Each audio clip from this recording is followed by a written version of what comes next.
말씀이 왔으면 열왕기상 16장 29절에서 34절입니다. 열왕기상 16장 29절에서 34절 말씀 한 목소리로 읽겠습니다. 유다의 아사왕 제38년에 오므리의 아들 아합이 이스라엘의 왕이 되니라. 오므리의 아들 아합이 사마리아에서 22년 동안 이스라엘을 다스리니라. 오므리의 아들 아합이 그의 이전의 모든 사람보다 여호와 보시기에 악을 더욱 행하여 느밧의 아들 여로보암의 죄를 따라 행하는 것을 오히려 가볍게 여기며 시돈 사람의 왕 엣바알의 딸 이세벨을 아내로 삼고 가서 바알을 섬겨 예배하고 사마리아에 건축한 바알의 신전 안에 바알을 위하여 제단을 쌓으며 또 아세라상을 만들었으니 그는 이전에 이스라엘의 왕 모든 왕보다 심히 이스라엘 하나님 여호와를 노하시게 하였더라. 그 시대에 베델 사람 히엘이 여리고를 건축하였는데 그가 그 터를 쌓을 때 맏아들 아비람을 잃었고 그 성문을 세울 때 막내 아들 수굽을 잃었으니 여호와께서 눈의 아들 여호수아를 통하여 하신 말씀과 같이 되었더라. 아멘. 본문에 계시된 주님은 어떤 분이신가? 본문에 계시된 주님은 하나님이 싫어하시는 죄를 가볍게 여기지 말라고 경고하십니다. 아합 왕의 이야기입니다. 본문은 아합 왕에 대한 생애를 요약하고 있죠. 북왕국의 네 번째 왕조의 일곱 번째 왕입니다. 22년을 통치하죠. 근데 이 아합의 이야기가 열왕기서에서는 굉장히 비중 있게 다뤄지고 있습니다. 왜냐하면 오늘 16장 하반부에서 시작해서 22장까지 이어지기 때문입니다.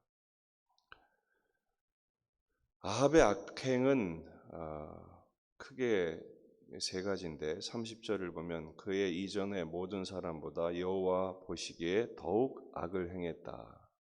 어떻게 보면 가장 악한 왕이라고 볼 수 있습니다. 북왕국의 왕 중에서 가장 악했던 왕입니다. 31절을 보면 여로보암의 죄를 따라 행함을 오히려 가볍게 여겼다.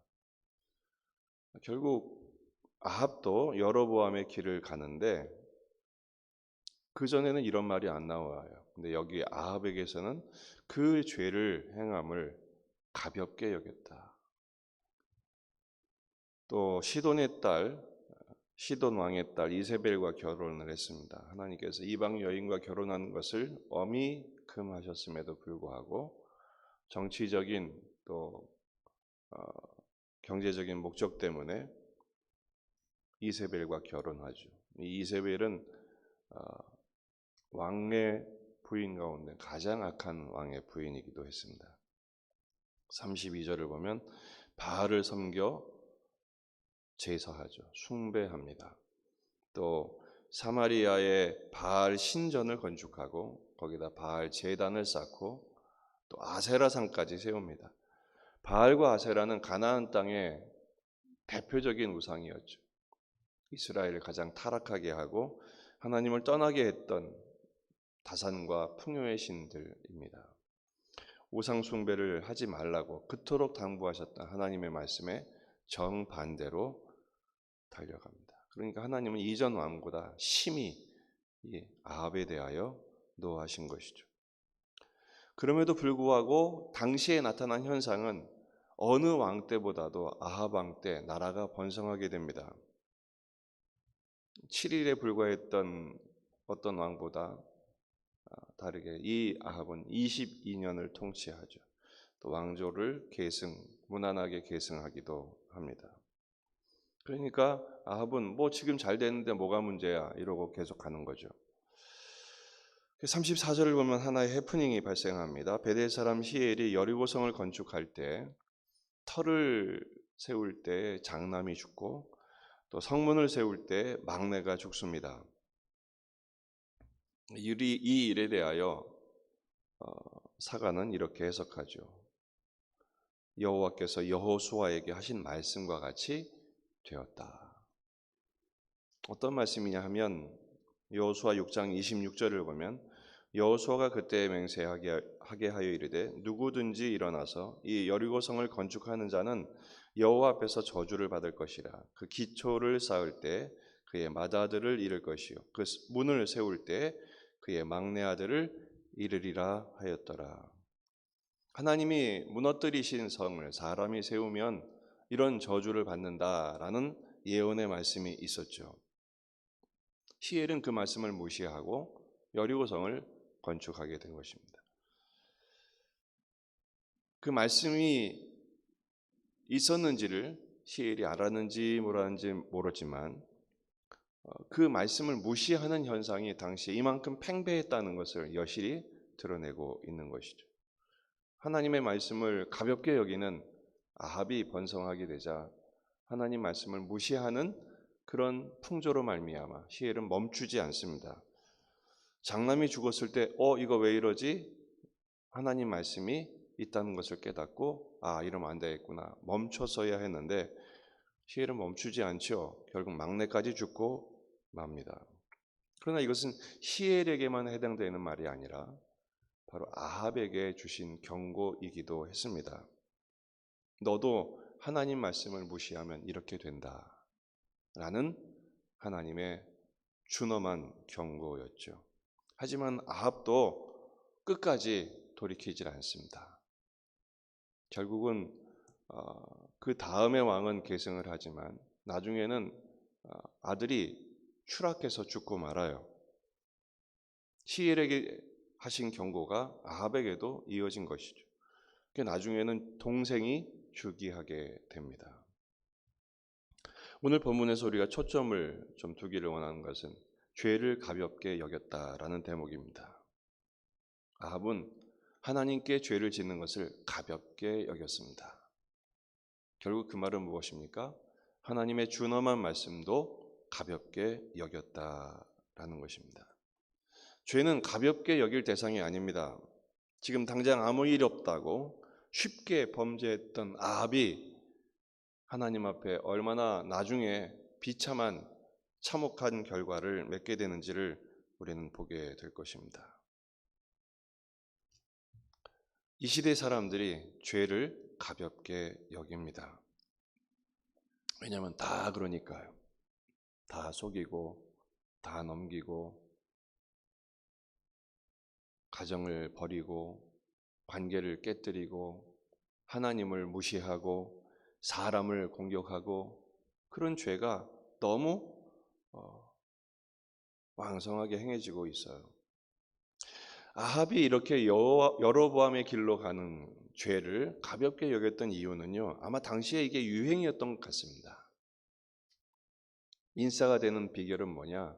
여로보암의 길로 가는 거라 이렇게 생각했던 것 같아요. 왜냐하면 당시에 나답, 바하사, 시므리, 오므리 다 그랬거든요. 선왕들이 다 여로보암의 길로 갔어요.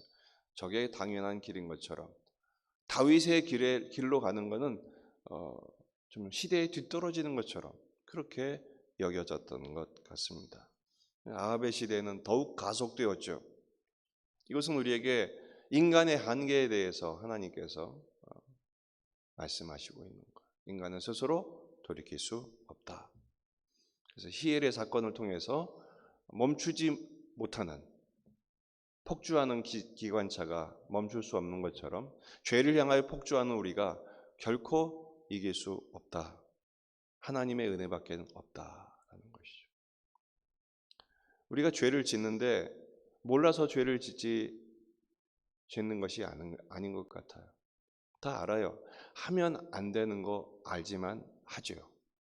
하지 않으면 안 되는 거 알지만 하죠. 왜 그렇습니까? 자기의 육체적인 본성과 쾌락을 향한 끌림을 이겨내지를 못합니다. 시엘이 그랬죠.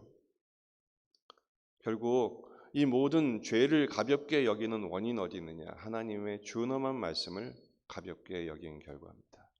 하나님의 말씀을 무겁게 보아야 합니다. 목숨 걸어야 하는 대목이 있죠. 남자들은 자존심이 세서 목숨을 거는 일이 있습니다. 근데 요즘은 사소한 일에 목숨을 걸어요. 근데 정말 중요한 일에 대해서는 우습게 생각합니다. 우리가 정말 중요하게 여겨야 될 것은 자존심이 아니라 하나님 말씀입니다.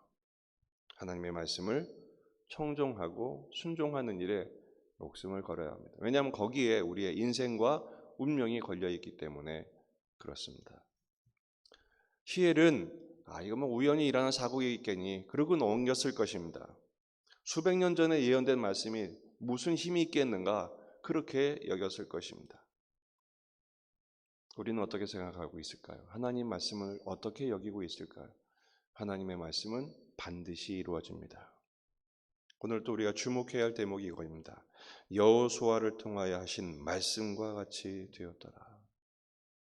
수백 년 전에 하신 말씀은 그대로 유효한 것처럼 성경에 기록된 말씀은 역사 속에 유효하며 우리의 삶에 그대로 말씀과 같이 이루어짐을 믿으시기를 바랍니다. 항상 말씀을 우리의 인생의 전부로 여기고 그 말씀을 확인하며 자신을 살피고 회개하고 돌이켜야 하죠. 어느 정도로 해야 되느냐? 새 차를 샀을 때 마음처럼 하십시오. 새 차를 딱 샀을 때 작은 스크래치 하나만 나도 가슴이 찢어지죠. 제 차는 10년이 넘어가니까요. 어디 부서져도 상관없어요. 대충 넘어갑니다. 죄를 가볍게 여기는 거죠. 새 차를 샀을 때처럼 작은 죄에 대해서도 민감하고 이건 가슴 아픈 일이다. 이거는 정말 심각한 일이다. 엎드리고 회개하고 살피며 주님 앞에 은혜를 구할 때 멈출 수 있습니다. 오늘 우리가 기도할 제목은 주여 죄를 멈출 수 있는 은혜를 주옵소서. 믿음을 주옵소서. 계시록 1장 3절 이 예언의 말씀을 읽는 자와 듣는 자와 그 가운데 기록한 것을 지키는 자는 복이 있다. 어떻게 멈출 수 있는가? 말씀의 능력을 의지할 때입니다. 성령으로 충만할 때입니다. 오늘 우리에게 주시는 말씀에 귀를 기울이고 그 말씀을 청종하고 순종하는 일에 용기 있던 저와 여러분이 되기를 주의 이름으로 축원합니다. 기도하시겠습니다.